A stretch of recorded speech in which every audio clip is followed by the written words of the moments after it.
Well, folks, Candace Owens, she requires no introduction. Of course, she's a New York Times best-selling author, founder of Blexit. She's host of the brand new show, Candace Owens, named after her, obviously, on Daily Wire Plus. First of all, Candace, congratulations on the show. It is soaring up the charts. I'm very excited about it. It feels like the right move to go 5 days a week. Well, I mean, obviously, the audience agrees, given the numbers that we've been seeing. So let's talk about some of the stuff that you've been talking about on the show. So you did an episode yesterday about the normalization of pornography in the culture. It's the stuff that you can do better than pretty much anyone else. Because number one, if I talk about the normalization of pornography in the culture, I'm a sexist. If you talk about the normalization of pornography of the culture, then you're a feminist. So it's good. You can say these things. So what exactly were you talking about on the show yesterday? Well, I will say, Ben, I did take a page out of your book and I dropped a couple of bleeps because it was just way too expletive. I went bleep, bleep, bleep.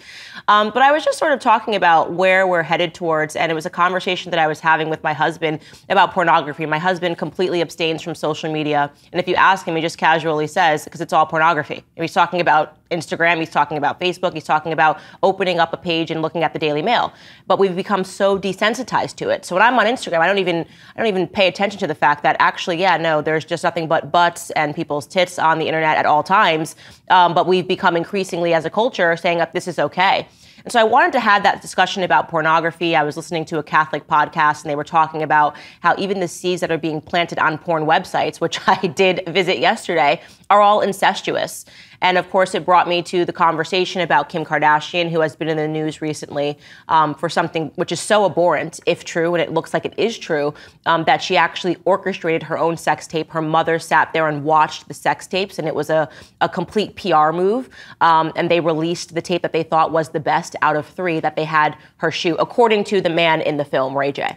I mean, that's an unbelievable story. And of course, it gets completely ignored by the mainstream media for being disgusting. Instead, if it's paid attention to at all, it's sort of in the subculture of the internet, because you're not allowed to report that Kim Kardashian has obviously exploited her body for money. I mean, the way that she became famous was these sex tapes. Now it turns out, according to Ray J, that Mommy Kardashian was actually watching the tapes and helping to select which one she apparently looked best in. And it's not as though Kim Kardashian has cooled it recently. I mean, she recently appeared on the cover of Interview magazine wearing nothing on her bottom. I mean, this sort of stuff, you're right, has been completely normalized throughout the culture. This is a long process. I wrote a book in, I think, 2004 called Porn Generation about how pornography was being absolutely mainstreamed, how people who had been porn stars were now being made into mainstream cultural figures. Now they're being made into mainstream cultural political figures. But you know, it takes people like you to say this sort of stuff.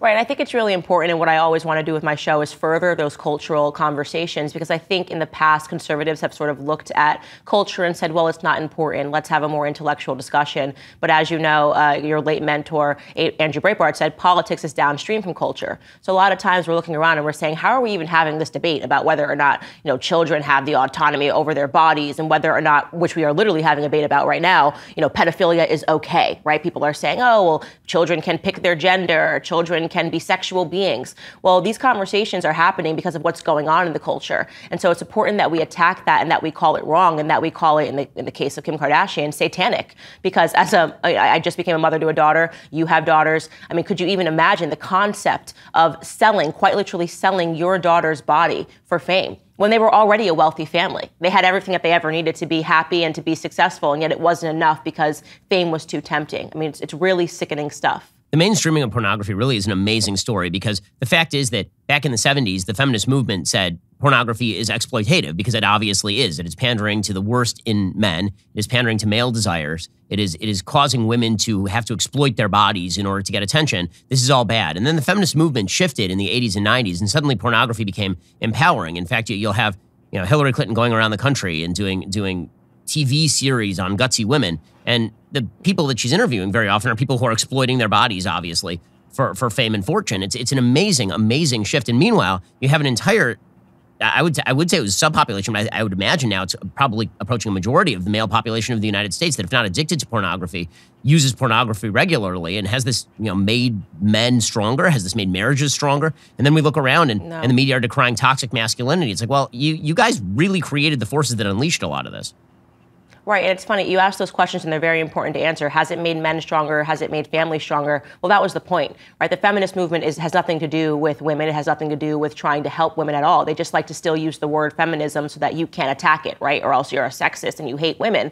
But in reality, it's actually harming women and it's harming families. And the reason for that is because it helps the government. And at the end of the day, in order for a government to grow in the capacity that it wants to grow and to be omnipotent in our lives, it needs to make sure that it is routinely denigrating the idea of the nuclear family unit, which stands in the way of a government and omnipotence. And so that's what we're seeing, and that's what we're talking about on the show. Pay attention to the various ways that they are attacking the family. It's through pornography. You know, when I was in school, and this is a really horrible thing now that I'm looking at it in the retrospect, in health class, we learned that partaking in pornography, as a observer of pornography, watching porn, was a healthy thing. I learned about this in health class. It's a good thing for your relationship, for you to sit in a room, do something shameful, and observe other people having sex on the internet. I learned that. Think about what that really says about the state of things in school. You know, now that I'm an adult, I want to make sure that I'm having these conversations for young people to know that that's actually not correct. What you're learning in the public school system is not correct. And what they're trying to do is create you, and turn you into basically a government slave, because your families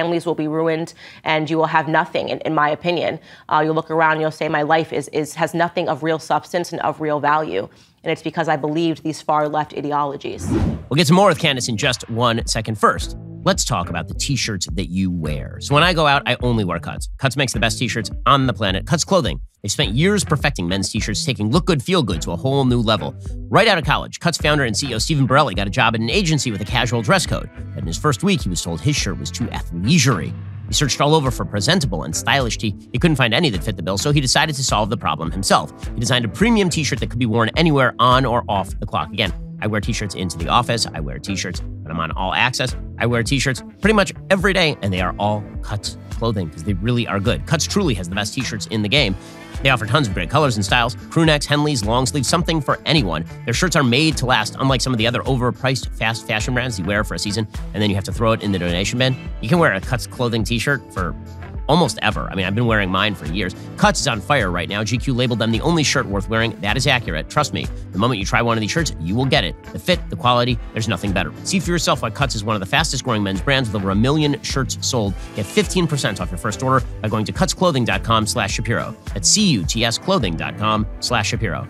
Candace Owens, she has a brand new show, Candace Owens, on Daily Wire Plus, or wherever you download your podcast. She's also generating an enormous amount of content in upcoming weeks. She's back from having her beautiful new baby. One of those pieces of content is going to be an upcoming appearance on Dr. Phil. Our previous Daily Wire hosts have done a pretty good job on Dr. Phil. Matt Walsh obviously did a good job with the transgender conversation on Dr. Phil. So have they told you what exactly you're going to be talking about on Dr. Phil yet?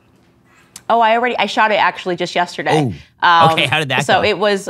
Yeah, so this is the exclusive, but it was wonderful, and I'm very excited for it to come out.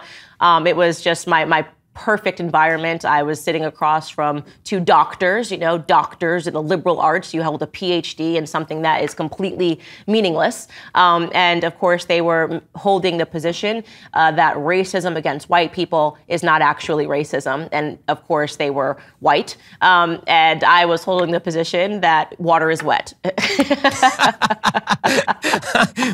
That is the most beautiful thing, is when they put you across from a person who is just supporting a position that is utterly insupportable. So that is just such a softball down the middle of the plate for you there, Candace. So I can't wait to see the clips from that. That's going to air in the next few weeks. I'm sure that is going to be amazing. You also have a brand new documentary that is going to be coming out very shortly called The Greatest Lie Ever Told, about the exploitation of George Floyd's death by Black Lives Matter and the mainstream media. Tell us a little bit, give us a sneak preview of what the documentary is going to be. For sure. So first, I just want to answer a lot of questions that we've been getting about why it was so delayed. In the last hour, we shot this documentary, and literally within the week that we were going to premiere it, Black Lives Matter dropped their tax documents for the first time ever. And it just was not something that we could have possibly left out of the documentary. At the same time, I was running up against the clock. Obviously, I was 9 months pregnant. And so we thought to ourselves, let's just press pause and do this thing the right way, go through all the tax documents and include it. And I am so, so glad that we did.